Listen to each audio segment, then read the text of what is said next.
الحمدللہ رب العالمین والصلاة والسلام على سید المرسلین اما بعد فاعوذ باللہ من الشیطان الرجیم بسم اللہ الرحمن الرحیم. پڑھیے الصلاة والسلام علیک یا رسول اللہ وعلى آلک واصحابک یا حبیب اللہ. الصلاة والسلام علیک یا نبی اللہ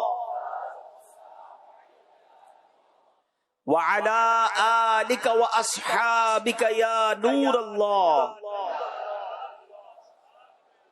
میرے پیارے اسلامی بھائیوں اور مدنی چینل کے ناظرین، درود پاک کے بے شمار فضائل و برکات ہے. سرکار دو عالم نور مجسم صلی اللہ تعالی علیہ وسلم کا فرمان عالی شان ہے کہ جو شخص صبح و شام مجھ پر 10 مرتبہ درود پاک پڑھے گا بروز قیامت اسے میری شفاعت پہنچ کر رہے گی. اب ذرا آپ غور کریں کہ 10 بار صبح اور 10 بار شام درود پاک پڑھنے میں وقت ہی کتنا لگتا ہے، لیکن آج فضول باتوں کے لیے وقت ہے اور ہمارے پاس وقت نہیں تو اللہ اور اس کے رسول کا ذکر کرنے کے لیے وقت نہیں. تو برائے کرم نیت کر لیں کہ انشاءاللہ ہم روزانہ کثرت کے ساتھ درود پاک پڑھیں گے. اور شاعر کہتے ہیں نا، دکھوں نے تم کو جو گھیرا ہو تو درود پڑھو، دکھوں نے تم کو جو گھیرا ہو تو درود پڑھو، جو حاضری کی تمنا ہو تو درود پڑھو. مل کر محبت کے ساتھ درود پاک پڑھیں گے. صلو علی الحبیب صلی اللہ تعالی علی محمد. میرے پیارے اسلامی بھائیوں، آج ہم جو بات کریں گے نبی پاک علیہ الصلوۃ والسلام کی سیرت مبارکہ کے بارے میں کہ ہر معاملے میں سرکار دو عالم اللہ کے آخری نبی صلی اللہ تعالی علیہ وسلم کی سیرت ہمارے لیے عملی نمونہ ہے، بہترین نمونہ ہے. اللہ کریم نے قرآن مجید میں اسی نبی پاک کی سیرت کے بارے میں کیا ارشاد فرمایا؟ وَإِنَّكَ لَعَلَىٰ خُلُقٍ عَظِيمٍ، اور بے شک تم یقیناً عظیم اخلاق پر ہو. سرکار دو عالم علیہ السلام نے فرمایا بُعِثْتُ لِأُتَمِّمَ حُسْنَ الْأَخْلَاق، یعنی مجھے اخلاق کے حسن و خوبی کو مکمل کرنے کے لیے ہی بھیجا گیا. What was the reason؟ نبی پاک کیوں دنیا میں تشریف لائے، بعثت کیوں ہوئی؟ اس کا جو مین ریزن فرمایا کہ مجھے بھیجا ہی اخلاق کی تکمیل کے لیے ہے. تو اس سے اندازہ ہوتا ہے کہ حسن اخلاق، اچھے اخلاق، اچھی زندگی گزارنا یہ اسلام کو کس قدر مطلوب ہے. اور نبی پاک کی سبحان اللہ جو سیرت ہے اس کے اندر جو اخلاق کریمہ کا شاندار نرمی کا، معافی کا، درگزر کا جو عنصر ہے، تو وہ شاعر کہتے ہیں نا، وہ نبیوں میں رحمت لقب پانے والا، وہ نبیوں میں رحمت لقب پانے والا، مرادیں غریبوں کی بر لانے والا، مصیبت میں غیروں کے کام آنے والا، وہ اپنے پرائے کا غم کھانے والا، فقیروں کا ملجا، ضعیفوں کا ماوا، یتیموں کا والی، غلاموں کا مولا، خطا کار سے درگزر کرنے والا، بداندیش کے دل میں گھر کرنے والا. میرے آقا وہ ہیں جو خطا کار سے درگزر فرماتے، میرے آقا وہ ہیں جو یتیموں کے ملجا ہیں، اپنے پرائے کے غم کو محسوس کرنے والے ہیں. آج سیرت رسول علیہ الصلوۃ والسلام کے ذریعے مجھے اور آپ کو یہ سیکھنا ہے کہ ہم نے اپنی زندگی کو کیسے گزارنا ہے، کیسے بہترین مسلمان بننا ہے. میں نبی پاک علیہ الصلوۃ والسلام کے دور کا آپ کو ایک واقعہ سنانا چاہتا ہوں. حضرت زید بن ثانہ رضی اللہ تعالیٰ عنہ، یہ ایک یہودی عالم تھے، ابھی مسلمان نہیں ہوئے تھے، لیکن ان کے ساتھ کیا معاملہ ہوا؟ انہوں نے نبی پاک علیہ الصلوۃ والسلام سے کوئی کاروبار کیا تھا اور کھجوریں دینے کی اب جو مدت تھی اس میں 2 یا 3 دن باقی تھے. تو پیارے آقا علیہ الصلوۃ والسلام نے ابھی 2-3 دن بعد وہ کھجوریں لوٹانی تھی. تو زید بن ثانہ نے بھرے بازار میں نبی پاک علیہ الصلوۃ والسلام کو روک کر بلند آواز سے ترش انداز میں، جس کو کہتے ہیں نا کہ غصے والے انداز میں، نبی پاک سے کہا، اے محمد صلی اللہ تعالی علیہ وسلم، عبد المطلب کی ساری اولاد کا یہی طریقہ ہے کہ تم لوگ ہمیشہ لوگوں کے حقوق ادا کرنے میں دیر لگایا کرتے ہو اور ٹال مٹول کرنا تمہاری عادت بن چکی ہے. اب ذرا غور کریں، صحابہ ساتھ ہیں، بھرے بازار میں لوگوں کے سامنے یہ مس ایٹیٹیوڈ کیا جا رہا ہے نبی پاک علیہ الصلوۃ والسلام کے ساتھ. اب وہاں حضرت عمر فاروق رضی اللہ تعالیٰ عنہ موجود تھے. غضبناک نظروں سے زید بن ثانہ کو دیکھا اور کہتے ہیں، اے اللہ اور رسول کے دشمن، اگر نبی پاک علیہ الصلوۃ والسلام کے ادب کا لحاظ نہ ہوتا، میری تلوار ہوتی اور تیرا سر اڑا دیتا. کیا اللہ کے نبی سے ایسے بات کرتے ہیں؟ اب نبی پاک علیہ الصلوۃ والسلام کا حلم اور بردباری دیکھیں. اب ذرا اپنے آپ کو پہلے رکھ کر سوچیں کہ میں کہیں بازار میں جا رہا ہوں, میرے ساتھ میرے گارڈز بھی ہیں یا میرے دوست ہیں, اور جناب مجھے کوئی روک کے بدتمیزی کرے, اور اب بتائیں لوگوں کا اس وقت رپلائی کیا ہوتا ہے. مگر نبی پاک حضرت عمر کو دیکھ کر فرماتے ہیں کہ اے عمر تم کیا کہہ رہے ہو, تمہیں تو چاہیے تھا مجھے ادائے حق کی ترغیب دے کر, اور اس کو کہتے کہ نرمی سے تقاضا کرو, ہم دونوں کے بارے میں ہم دونوں کو یہ بات کرتے, تمہیں ایسا نہیں کہنا چاہیے تھا. اب سرکار دو عالم علیہ السلام نے حضرت عمر کو کہا اے عمر جاؤ زید بن ثعلبہ کو اس کی کھجوریں دے دو, بلکہ کچھ زیادہ دینا. اب ذرا غور کیجئے گا, جتنی کھجوریں نکلتی ہیں اس سے کچھ زیادہ دینا. تو حضرت عمر عرض کرتے ہیں یا رسول اللہ صلی اللہ علیہ وسلم کھجوریں جتنی ہیں اتنی ہی دینی ہے, زیادہ کیوں دینی, ویسے ہی بدتمیز ہے. تو نبی پاک نے فرمایا اے عمر جو تم نے تیکھی نظروں سے اسے دیکھا تھا, اسے جس انداز سے تم نے بات کی تھی اس کا دل ٹوٹ گیا ہوگا, ایسا کرو تھوڑی کھجوریں اس لیے زیادہ دو کہ اس کے دل میں مزید نرمی آ جائے. اللہ کے حبیب علیہ السلام کا فرمان سن کر حضرت عمر خود جاتے ہیں, جا کر کھجوریں دیتے ہیں. زید بن ثعلبہ کہتا ہے اے عمر جتنی نکلتی ہیں اس سے زیادہ کیوں دے رہے ہو. کہا میرے نبی علیہ السلام نے کہا ہے میں نے تمہیں بڑی عجیب نظروں سے, غصے والی نظروں سے دیکھا تھا, میں اس لیے تمہیں کھجوریں زیادہ دے رہا ہوں. اے میرے پیارے اسلامی بھائیوں اب ذرا غور کیجئے, اب جب یہ دیکھا نا حضرت زید بن ثعلبہ نے یہ دیکھا تو کہتے ہیں اے عمر بات یہ ہے کہ تم مجھے جانتے ہو میں کون ہوں. حضرت عمر نے کہا کون ہے, تمہارا نام کیا ہے؟ کہتے ہیں میں زید بن ثعلبہ ہوں. حضرت عمر پہچان گئے کیونکہ وہ یہودیوں کا مشہور عالم تھے اس زمانے میں. کہا تم وہی ہو جو یہودیوں کے عالم ہو؟ کہا جی. تو کہا پھر تمہیں پتہ نہیں اللہ کے نبی سے بات کیسے کرتے ہیں؟ کہا مجھے بالکل علم ہے, میں نے آسمانی کتاب میں آخری نبی کی نشانیاں پڑھی ہوئی ہیں, اور میں نے ان کی ذات میں نبوت کی تمام نشانیاں پہچان لی تھی. 2 نشانیوں کا مجھے امتحان لینا تھا, 2 نشانیوں کے بارے میں مجھے چیک کرنا تھا کہ کیا یہ وہی اللہ کے آخری نبی ہیں جس کا ذکر ہماری آسمانی کتابوں میں ہے. اے عمر وہ 2 نشانیاں یہ لکھی ہیں کہ ان کی قوت برداشت ان کے غصے پر غالب رہے گی, جس قدر زیادہ ان کے ساتھ جہالت کا برتاؤ کیا جائے گا اسی قدر ان کا صبر و تحمل بڑھتا چلا جائے گا. تو اے میرے پیارے اسلامی بھائیوں ذرا غور کیجئے, پیارے آقا کا قوت برداشت بھی ہے, اور جتنا جہالت کی گئی اتنا صبر بھی بڑھتا گیا. سبحان اللہ. اب حضرت زید بن ثعلبہ کیا کہتے ہیں اے عمر گواہ ہو جاؤ, میں نے پہچان لیا ہے, میں نے دونوں چیزیں چیک کر لی ہیں, یہی اللہ کے آخری نبی ہیں. اور اے عمر یہ بھی سن لو کہ اللہ نے مجھے بڑا مال دیا ہے, میں آدھا مال راہ اسلام میں وقف کرتا ہوں, راہ اسلام میں دیتا ہوں. تو اے میرے پیارے اسلامی بھائیوں سیکھنے کو کیا ملا؟ اچھا اخلاق ہو, معافی ہو, درگزر ہو تو دشمن بھی دوست بن جاتا ہے, اور برا اخلاق ہو تو دوست بھی دشمن بن جاتا ہے. تو آج کے سیرت کے اس اجتماع میں جو میرا ٹاپک ہے وہ یہی ہے کہ اسلام کو مسلمان کے اچھے اخلاق مطلوب ہیں, اور جس نبی علیہ السلام کا میں نے اور آپ نے کلمہ پڑھا ہے ان کا اخلاق کس قدر عرفہ و اعلیٰ. سبحان اللہ. اے میرے پیارے اسلامی بھائیوں اب ذرا سنیے گا نبی پاک علیہ الصلوۃ والسلام کے اخلاق کیسے. آپ نے فتح مکہ کا واقعہ سنا ہوگا, اب ذرا اس کی تھوڑی سی مزید تفصیل سنتے ہیں. پہلے یاد کیجئے کہ نبی پاک علیہ السلام مکے سے مدینے کیوں گئے تھے. The birthplace of رسول پاک علیہ الصلوۃ والسلام was Makkah. He born in Makkah. He spent his approximately majority of his life in Makkah. نبی پاک علیہ الصلوۃ والسلام 63 years اس دنیا میں تشریف لائے. Out of those 63 years میرے آقا نے 53 سال مکے میں گزارے. ولادت وہاں ہوتی ہے, نبی پاک کی شادی مبارک وہاں ہوتی ہے, مکہ میں صفا مروہ بھی ہے, کعبہ بھی ہے, حج بھی وہی ہوتا ہے. مگر ان کفار مکہ نے جب نبی پاک علیہ السلام نے اسلام کی دعوت دینی شروع کی, اللہ کی طرف بلایا, تو جو ظلم کی آندھیاں چلائیں, جس طرح تکلیف پہنچائی, صحابہ کو مارا گیا, جو نماز پڑھتا اسے مارتے, جو اذان دیتا اسے مارتے, کئی صحابہ کو شہید کر دیا گیا. خود نبی پاک کے چچا حضرت حمزہ رضی اللہ تعالیٰ عنہ کے بارے میں جب غزوہ احد ہوتا ہے مدینہ پاک جا کر, کس طرح بے دردی سے شہید کیا گیا. لیکن میں بات کر رہا ہوں جب مکے میں تھے زمین تنگ کر دی گئی. نبی پاک بڑی تکلیف کے عالم میں, بڑے سورو سیڈنس کے ساتھ میرے آقا مکے سے مدینے ہجرت کرتے ہیں. مگر ان کفار مکہ کو پھر بھی چین نہیں آیا کہ یہ تو مدینے پہنچ گئے, اب وہاں ریلیکس میں کیوں ہیں. تو ابھی پہنچے ہیں اور 2 ہجری میں جناب غزوہ بدر ہوتا ہے, 3 ہجری میں غزوہ احد ہوتا ہے. یعنی ان کو چین ہی نہیں آ رہا تھا کہ ان کو جا کے کسی طرح اسلام کو مٹا دیں. لیکن اب جب 8 ہجری میں فتح مکہ ہوتا ہے, مشکل کے دن ختم ہوئے. اب مکے میں ایک فاتحانہ انداز میں نبی پاک داخل ہو رہے ہیں. نبی پاک جب مکہ پاک میں داخل ہو رہے تھے تو کوئی شاہانہ انداز نہیں تھا. روایتوں میں آتا ہے میرے آقا اونٹنی پر بیٹھے تھے اور اس قدر جھکے ہوئے سورہ فتح کی تلاوت کر رہے تھے کہ آپ کا امامہ شریف اونٹ کے کجاوے سے لگ رہا ہے. یعنی یہ اعلان تھا کہ اس میں میرا کوئی کمال نہیں, یہ اللہ کی عطا سے مجھے یہ کامیابی ملی ہے, اور کامیابی ملنے پر بھی غرور نہیں ہے, وہاں بھی عاجزی کا انداز ہے. تو آپ سے بھی میری گزارش ہے کہ اس واقعے سے پہلا سبق تو یہ لیں کہ اگر زندگی میں اللہ کوئی مقام دے دے, کوئی مرتبہ دے دے, کوئی عروج دے دے, کوئی دولت دے دے, ہمیں عاجزی رکھنی ہے. کہتے ہیں نا اپنی اوقات یاد رکھنی ہے کہ میں کون تھا اور رب نے مجھے کہاں پہنچایا. اچھا اب فتح مکہ ہو گیا, سارے کفار سامنے کھڑے ہیں, صحابہ کے قاتل بھی کھڑے ہیں, غزوہ احد میں حضرت حمزہ رضی اللہ عنہ کو شہید کرنے والے بھی کھڑے ہیں, سرکار دو عالم علیہ الصلوۃ والسلام کی پیاری شہزادیوں کو تکلیف دینے والے بھی کھڑے ہیں.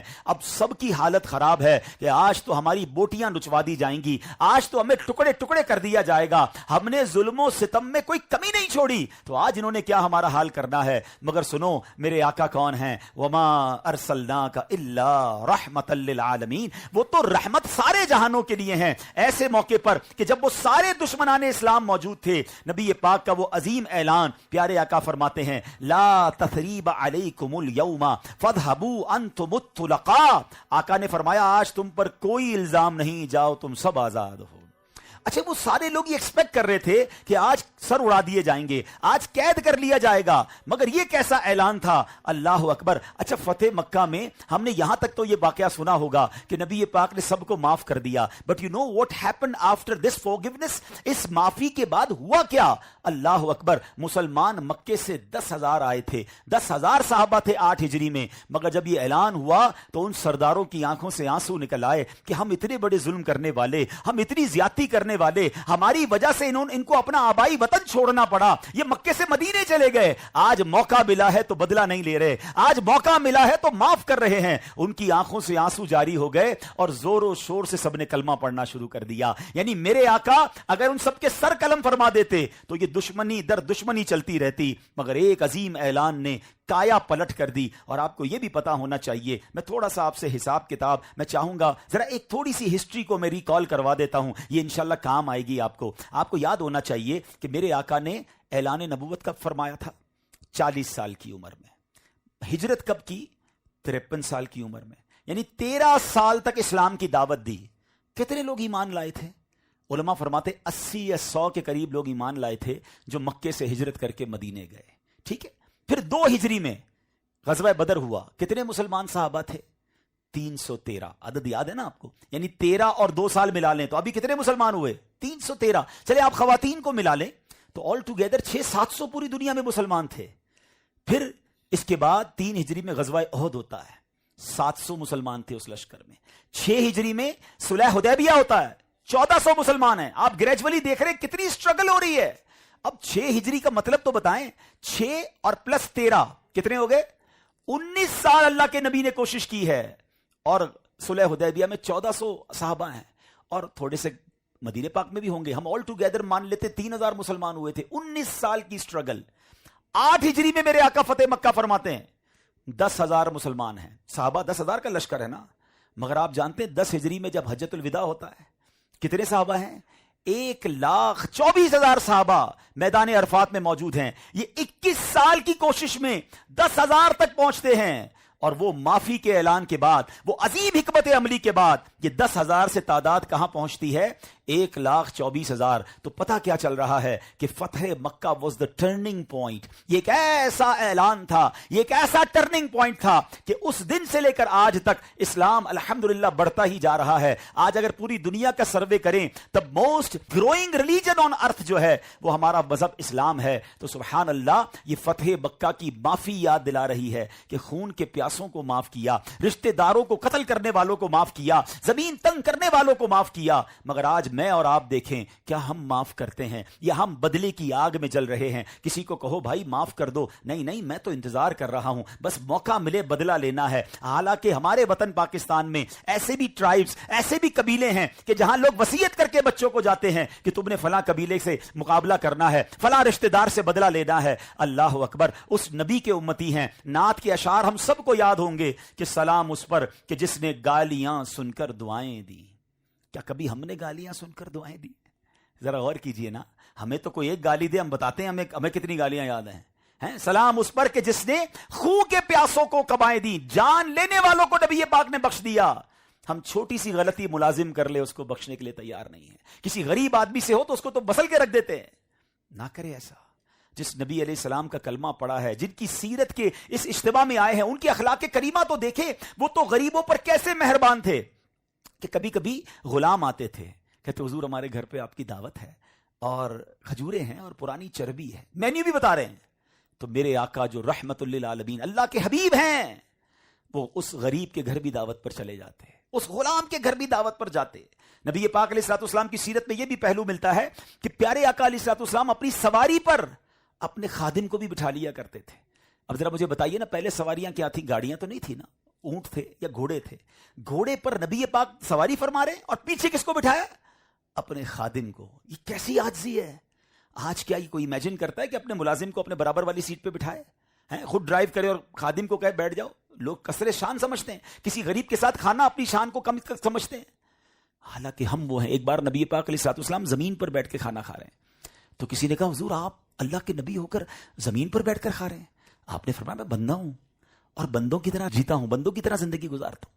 ایک بار نبی پاک اپنے کمرے سے باہر تشریف لائے تو صحابہ کھڑے ہو گئے، واقعی ان کا کھڑا ہونا بنتا تھا، آقا ان کے آقا ہیں، وہ غلام ہیں، مگر پیارے آقا نے پسند نہیں فرمایا، فرمایا جب میں باہر آیا کروں کھڑے نہ ہوا کرو۔ اللہ اکبر! اتنا بڑا مقام کتنا بڑا ہے، اس پہ تو پوری الگ بیان ہو سکتا ہے کہ نبی پاک کا مقام کتنا بڑا، بس ایک حدیث سے ہی سمجھ جائیے، وہ حدیث قدسی ہے۔ اللہ فرماتا ہے لولا کلمہ خلقت الدنیا، اے محبوب اگر تمہیں نہ بناتا تو دنیا ہی نہ بناتا۔ تو یہ سب کچھ جو دنیا میں ہے نا، یہ صدقہ ہے جناب رسول اللہ علیہ الصلوۃ والسلام کا۔ جبھی تو بریلی کے تاجدار امام عشق و محبت لکھتے ہیں نا کہ زمین و زمان تمہارے لیے، مکین و مکان تمہارے لیے، چنین و چنا تمہارے لیے، آقا بنے دو جہاں تمہارے لیے، دہن میں زباں تمہارے لیے، بدن میں ہے جاں تمہارے لیے، ہم آئے یہاں تمہارے لیے، اٹھے بھی وہاں تمہارے لیے۔ تو جن کا صدقہ یہ کائنات ہے، وہ حبیب علیہ الصلوۃ والسلام کا عالم یہ ہے کہ وہ کہتے ہیں میرے لیے کھڑا نہ ہونا۔ اور اگر آج میں کہیں جاؤں اور میرے لیے کوئی کھڑا نہ ہو، مجھے پروٹوکول نہ ملے، مجھے عزت کی جگہ پر نہ بٹھائیں تو برا لگتا ہے، بندہ دعوت چھوڑ کے واپس چلا جاتا ہے، تقریب چھوڑ کے چلا جاتا ہے کہ جناب مجھے عزت نہیں ملی۔ اللہ اکبر! یقیناً لوگوں کو، معززین کو عزت دینی چاہیے، مگر اپنے دل میں یہ تمنا کرنا کہ میں ان سے بہتر ہوں، یہ کمتر ہیں، تو بتائیں نا پھر تکبر کسے کہتے ہیں؟ What is the definition of proud? یاد کیجئے گا، تکبر وہ برائی ہے کہ جس کے دل میں رائی کے دانے کے برابر تکبر ہوگا، وہ جنت میں نہیں جائے گا۔ اور یہاں تکبر کا عالم یہ ہے کہ جناب پورا دل تکبر سے بھرا ہوا ہے۔ ڈیفینیشن کیا ہے؟ جب اس طرح کا بیان ہوتا ہے نا تو لوگ کہتے ہیں یار میں تو تکبر نہیں کرتا ہے۔ چلے میں آپ کو شیطان کا وہ واقعہ مختصر سنا دیتا ہوں۔ شیطان نے سب سے پہلا گناہ جو اس دنیا میں کیا تھا، کیا کیا تھا؟ تکبر ہی تو کیا تھا۔ حضرت آدم کو سجدہ کرنے سے انکار کیا تھا نا، اور آرگیومنٹ کیا پیش کیا تھا؟ وہ قرآن میں موجود ہے، انا خیر من، اے اللہ میں اس سے بہتر ہوں، میں سپیریئر دین ہم، خلقتنی من نار یوں وخلقتہ من طین، اے اللہ تو نے مجھے نار سے یعنی آگ سے بنایا، آدم کو مٹی سے بنایا ہے۔ بس پیارے اسلامی بھائیوں یہی سمجھنا ہے، جو یہ جملہ ہے نا انا خیر من، میں اس سے بہتر ہوں، اسی کو تکبر کہتے ہیں۔ اپنے آپ کو دوسروں سے برتر سمجھنا، دوسرے کو اپنے سے حقیر سمجھنا۔ تو آج آئے ہیں نا، اپنا دل صاف کر کے جائیں، عاجزی کے پیکر بن جائیں۔ میرے آقا کی عاجزی کیسی تھی؟ کبھی جو کی موٹی روٹی تو کبھی کھجور پانی، تیرا ایسا سادہ کھانا مدنی مدینے والے، ہے چٹائی کا بچھونا کبھی خاک ہی پہ سونا، کبھی ہاتھ کا سرہانا مدنی مدینے والے، تیری عاجزی پہ لاکھوں، تیری سادگی پہ لاکھوں، ہوں سلام عاجزانہ مدنی مدینے والے۔ پلیز دیکھیں نا، میلاد بھی مناتا ہوں، نبی پاک کی نعتیں بھی سنتا ہوں، پیارے آقا کے گن بھی گاتا ہوں، اور فرق بھی کچھ نہیں آتا۔ یہ کیسی میری نبی پاک سے محبت ہے؟ مزہ تو یہ آئے نا کہ سیرت مصطفیٰ علیہ السلام کو جب جب سنوں تو کوئی ایک پھول، دیکھیں کتنے پیارے پھول کھلے ہوئے ہیں، یہ پھول یہیں دیکھ کر چلا جاؤں تو یہیں رہ جائے گے نا، کیا ہی اچھا ہو ایک پھول ساتھ دل میں سجا لوں، سیرت کا کوئی ایک پہلو اپنے دل میں سجاؤں کے جاؤں تو میں کہوں کہ مجھے یہ بات سیکھنے کو ملی، آج سے میں اس پر عمل کروں گا۔ مولا کائنات مولا علی شیر خدا کرم اللہ تعالی وجہ الکریم کا کیا خوبصورت روایت ہے، فرماتے ہیں نبی پاک علیہ السلام سے میں نے سنا ہے، میرے آقا علیہ الصلوۃ والسلام فرماتے ہیں، اب سنیں اس حدیث کا ایک اور پہلو بھی ہے، ایک جگہ نبی پاک نے فرمایا جو یہ چاہتا ہے اس کا حساب آسانی سے لیا جائے اور چاہتا ہے کہ اسے جنت میں اللہ گھر عطا فرمائے، وہ تین کام کر لے۔ اب وہ تین کام غور سے سنیں اور آج سمجھ لیں یہی میرے بیان کا میسج ہے۔ میرے آقا فرماتے ہیں جو تم پر ظلم کرے تم اسے معاف کرو، جو تمہیں محروم کرے تم اسے عطا کرو، جو تم سے توڑے تم اس سے جوڑو۔ کام تھوڑا سا مشکل ہے، مجھے بھی اندازہ، کیونکہ دل میں سختی بہت آ گئی ہے نا، کیسے معاف کر دوں حضرت؟ آپ کہہ رہے ہیں اس نے ظلم کیا ہے میرے ساتھ، زیادتی کی ہے، مجھے برا بھلا کہا تھا، میں نہیں چھوڑوں گا۔ یہی تو کمال ہے۔ ہاں اچھا کچھ لوگ پتہ کیا کہتے ہیں، میں بڑا با اخلاق ہوں۔ اچھا ان کا اخلاق پتہ کیا ہے؟ ان کو مسکرا کے ملیں تو وہ بھی مسکرا کے ملتے ہیں، ان کو تحفہ دیں تو وہ بھی تحفہ دیتے ہیں۔ کمال جب ہوگا جب آپ کے مزاج کے خلاف بات ہوئی، آپ کو تکلیف پہنچائی کسی نے، اب آپ کا ریئیکشن کیا ہے؟ دس از یور ایکچوئل اخلاق۔ اور نبی پاک کی شان یہ تھی کہ جتنا جہالت بڑھتی تھی اتنا میرے آقا علیہ السلام کا اخلاق اور نرمی اور بردباری بڑھتی تھی۔ تو ہمیں یہ سیکھنا ہے کہ جو ظلم کرے اسے معاف کر دیں، اور معاف کرنے کو اللہ نے بڑا پسند کیا، یقین کریں۔ ایک میں آپ کو واقعہ سناتا ہوں۔ ایک شخص تھا، اس کے گھر میں اس کی وائف نے کھانا بنایا، جب کھانا بنایا تو نمک زیادہ ہو گیا، ظاہر عورت ہے غلطی ہو جاتی ہے۔ کہتا مجھے بڑا غصہ آیا کہ میں اپنی وائف کو سزا دوں گا۔ پھر میرے دل میں خیال آیا کہ میری تو روز اللہ کی بارگاہ میں غلطیاں ہو رہی ہیں، روز نافرمانیاں کر رہا ہوں، اللہ تو سزا نہیں دے رہا، میری بیوی نے ایک غلطی کی اور میں اس کو اب سزا دینا چاہتا ہوں۔ ہو سکتا ہے یہاں بھی کچھ شیر ببر بیٹھے ہوں گے کہ گھر میں کبھی چائے ٹھنڈی ہو گئی یا کھانا صحیح نہیں پکا تو بیوی پہ غصہ کر رہے ہیں، پلیٹ اٹھا کے مار دی، برا بھلا کہہ دیا۔ حضرت ہم نے عورت سے شادی کی ہے، کمپیوٹر سے شادی نہیں کی ہے، غلطی اس سے بھی ہو سکتی ہے، مجھ سے ہوتی ہے، آپ سے بھی ہوتی ہے۔ تو سبحان اللہ، اس شخص نے کیا کیا؟ اس نے اپنی بیوی کو کچھ بھی نہیں کہا، چپ چاپ کھایا اور چلا گیا۔ مرنے کے بعد اسے بتایا گیا کہ اس روز جو تو نے میرا بندہ ہو کر میری بندی کو معاف کیا تھا، جا میں تو سب سے بڑا معاف کرنے والا ہوں، میں نے تیرے سارے گناہ معاف کر دیے۔ تو ایک معافی جو ہے نا، یہاں پر ایسے کئی لوگ ہوں گے جن کے ملازمین ہوں گے، یار ملازمین سے ہو گئی غلطی، معاف کر دینا ہے۔ اب یہ اس نیت سے معاف کریں کہ اللہ میں اس کو معاف کر رہا ہوں تو مجھے معاف کر۔ جتنا معاف کریں گے انشاءاللہ اتنا اجر ملے گا، کیونکہ آپ نے سنا کہ جنت میں اگر گھر چاہیے اور آپ چاہتے ہیں کہ حساب آسانی سے ہو، جو تم پر ظلم کرے تم اسے معاف کرو۔ اچھا دوسری بات، نبی پاک علیہ الصلوۃ والسلام نے کیا فرمایا؟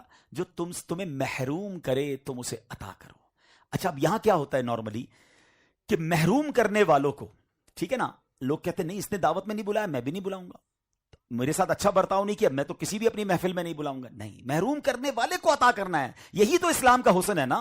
اور نبی پاک نے ایسا کیا ہے۔ حضرت حبار بن اسود، آخری واقعہ سنا کر پھر میں اپنے بیان کو کمپلیٹ کرتا ہوں کہ اللہ کرے کہ ان واقعات سے ہم یہ سیکھیں کہ کاش ہمارے اندر بھی ایسے اخلاق آ جائیں۔ سرکار دو عالم علیہ الصلوۃ والسلام کا کیسا کمال کا اخلاق ہے کہ یاد رکھیے گا، سیدہ زینب رضی اللہ تعالیٰ عنہ نبی پاک علیہ الصلوۃ والسلام کی شہزادی ہیں، ان کے شوہر ابو العاص بن ربیع رضی اللہ تعالیٰ عنہ نے غزوہ بدر کے بعد انہیں مدینہ منورہ روانہ کیا۔ اب یہ سفر ہو رہا ہے اور اس زمانے میں حضرت زینب کا پیچھا کیا قریش مکہ نے، ان کو اطلاع مل گئی تھی کہ یہ مدینے جا رہی ہیں، اعلان یہ ہوا کہ انہیں انٹرسپٹ کیا جائے گا۔ اور اب کیا ہوا کہ نبی پاک علیہ الصلوۃ والسلام کی پیاری شہزادی حضرت زینب رضی اللہ تعالیٰ عنہ پر حبار بن اسود نے نیزہ مارا، جس کی وجہ سے آپ اپنی سواری سے اپنے اونٹ سے نیچے گر گئیں اور آپ کا حمل ضائع ہو گیا۔ اب سوچئے یہ ایک باپ کے لیے کتنا بڑا صدمہ ہے۔ حبار بن اسود نے زیادتی تو کر لی، اب وہ بھاگ گیا، اب وہ سمجھے مکہ مدینہ کے علاقے کو چھوڑ کر ہی کہیں اور چلے گئے۔ مگر جب نبی پاک مقام جیرانہ میں تھے، حضرت جبیر بن مطعم رضی اللہ تعالیٰ فرماتے ہیں ہم بیٹھے ہوئے تھے صحابہ کی محفل میں کہ اتنے میں نبی پاک کے دروازے پر حبار بن اسود آ گیا، اللہ اکبر، اور کہتا ہے ابھی انہوں نے اسلام قبول نہیں کیا تھا، داخل ہو کر بیٹھ گئے۔ صحابہ نے عرض کی حضور حبار بن اسود آیا ہے۔ جیسے یہ سنا کچھ صحابہ نے تلواریں نکال لی کہ آج تو اس کو نہیں چھوڑیں گے، اس نے نبی پاک کی شہزادی کے کے ساتھ ایسا کیا اور اتنی بڑی زیادتی کی کہ ان کا حمل مبارک بھی ضائع ہوا. اللہ اکبر. نبی پاک نے جیسے ہی کچھ حضرت حبار کی طرف دیکھا, حضرت حبار کھڑے ہوئے, کہتے ہیں اے رسول اللہ, اے نبی علیہ الصلوۃ والسلام, آپ پر سلامتی ہو, میں گواہی دیتا ہوں اللہ کے سوا کوئی معبود نہیں, اور میں گواہی دیتا ہوں کہ محمد علیہ الصلوۃ والسلام اللہ کے رسول ہیں. یا رسول اللہ, میں آپ سے بھاگ کر کئی شہروں میں گیا, میں وطن گھومتا رہا, میں شہر گھومتا رہا. حضور, میں غیر عربیوں کے ملکوں میں چلا گیا تاکہ مجھے تلاش نہ کیا جا سکے, مگر حضور مجھے بار بار آپ کی نرم دلی, آپ کی صلہ رحمی, آپ کی معافی یاد آتی رہی. پھر اللہ کریم نے آپ کے وسیلے سے ہمیں ہدایت دی, ہمیں ہلاکت سے نجات بخشی. یا رسول اللہ, میرا جو وہ عمل تھا, میری وہ جو جہالت تھی, میری وہ زیادتی تھی, حضور مجھے معاف فرما دیجئے. اللہ اکبر. کہتے ہیں حضور, میں اپنے ہر برے کام کا اقرار کرتا ہوں, اعتراف گناہ کرتا ہوں. اب ذرا غور کیجئے, ہم اپنے آپ کو اس جگہ رکھ کر سوچئے کہ ہماری صاحبزادی کے ساتھ, ہمارے گھر والوں کے ساتھ کسی نے ایسا کیا ہو اور وہ شخص آگے آ کر معافی مانگ رہا ہے. اللہ اکبر. میرے آقا کی رحمت للعالمین تو دیکھیے, نبی پاک علیہ السلام نے فرمایا, جاؤ میں نے تمہیں معاف کر دیا. اللہ نے تم پر احسان کیا ہے کہ اس نے تمہیں اسلام کی ہدایت دے دی, اور اسلام پچھلے تمام گناہوں کو مٹا دیتا ہے. ہائے ہائے ہائے, 100 بار تیرا دیکھ کے اف اور ترحم, ہر باغی و سرکش کا سر آخر کو جھکا ہے. برتاؤ تیرے جب کہ یہ اعدا سے ہیں اپنے, اعدا سے غلاموں کو کچھ امید سوا ہے. ہم نیک ہیں یا بد ہیں بالآخر ہیں تمہارے. یا رسول اللہ, ہم نیک ہیں یا بد ہیں بالآخر ہیں تمہارے. نسبت بہت اچھی ہے اگر حال برا ہے. تو اے میرے پیارے اسلامی بھائیوں, پلیز اپنی ذات میں نرمی لائیے. آج بہت بڑا مسئلہ ہی یہ ہے کہ سختی بڑھ گئی ہے, فرسٹریشن بڑھ گیا ہے, ریونج بڑھ گیا ہے. کوئی کسی کو معاف کرنے کے لیے تیار نہیں ہے. اینٹ کا جواب پتھر سے دینا ہے, گالی کا جواب گالی سے دینا ہے. اچھا, کچھ لوگ بڑی عجیب بات کرتے ہیں, کہتے ہیں جناب ہم شریف کے ساتھ شریف ہیں, ہم بدماش کے ساتھ بدماش ہیں. مجھے آج تک یہ بات سمجھ نہیں آئی کہ جناب شریف کے ساتھ شریف اور بندہ بدماش کے ساتھ بدماش کیسے بنتا ہے. یہ کون سا بٹن لگا ہے کہ شریف آدمی جب موقع ملے بدماش بن جاتا ہے؟ ہونا تو یہ چاہیے کہ شریف کے ساتھ بھی بندہ شریف ہو, بدماش کے سامنے بھی شریف ہو. جبھی تو بدماش نے توبہ کرنی ہے, جبھی تو اس کے دل نے بدلنا ہے. نبی پاک نے اینٹ کا جواب پتھر سے نہیں دیا, میرے آقا نے دعائیں دے کر, موقع جان کر, معاف کر کے انہیں اسلام میں داخل کیا. تو آج میرے بیان کا یہی موضوع ہے کہ جب اسلام کو اتنا اچھا مطلوب ہے کہ جناب اچھے اخلاق ہوں, اور آپ جانتے ہیں کہ اگر اچھے اخلاق ہونا وہ کس طرح کام دیتے ہیں. 2-3 حدیثیں سن لیجئے. اللہ کے حبیب علیہ الصلوۃ والسلام فرماتے ہیں, کل قیامت کے دن مومن کے میزان عمل میں حسن اخلاق سے وزنی کوئی عمل نہیں ہوگا, اور فحش گوئی اور بد کلامی کو اللہ پسند نہیں کرتا. پھر ایک اور جگہ نبی پاک فرماتے ہیں, میرے نزدیک تم میں سب سے زیادہ پسندیدہ اور قیامت کے دن مجھ سے قریب تر وہ ہوگا. ابھی میں آگے نہیں بیان کرتا. سچ بتائیں یہ کتنا بڑا انعام ہے کہ if I become a favorite of رسول اللہ علیہ السلام. ایک امتی کے لیے اس سے بڑھ کر کچھ ہے کہ آقا فرما رہے تم میں سے سب سے زیادہ میرے نزدیک پسندیدہ, اور پھر دوسرا انعام, قیامت کے دن میرے سب سے زیادہ نزدیک وہ ہوگا. اب وہ آگے جو بھی فرمایا ہمیں مان لینا چاہیے کہ بس اب تو میں نے کام کرنا ہی کرنا ہے, اور وہ بہت بڑا مشکل کام نہیں ہے. میرے آقا فرماتے ہیں جن کے اخلاق سب سے زیادہ اچھے ہوں گے. تو بس آج ہم یہ نیت کر کے جائیں کہ اگر کسی سے کوئی بات ختم کی ہوئی ہے, رشتہ داروں میں کوئی معاملہ ہے, فیملی میں کوئی معاملہ ہے, دوستوں میں کوئی معاملہ ہے, اگر دوریاں ہیں تو معافی مانگ کر, محبت سے پیش آ کر اس کو دور کر لیجئے. اب اپنے دل میں کسی کے لیے انتقام نہ رکھیے. دیکھیں نا ہم اللہ سے کیا دعا کرتے ہیں, اللہم انک عفو کریم تحب العفو فاعف عنی. اے اللہ تو معاف کرنے والا ہے, معافی کو پسند کرتا ہے, مجھے بھی معاف کر دے. سبحان اللہ. تو ہمیں بھی چاہیے کہ جب ہم اللہ سے یہ کہہ رہے ہیں کہ اللہ تو معافی کو پسند کرتا ہے, تو ہم بھی تو لوگوں کو معاف کریں. اللہ سے کہہ رہے ہیں یا اللہ میرے سارے گناہ معاف کر دے, اور بندوں میں کسی کو معاف کرنے کے لیے تیار نہیں ہے.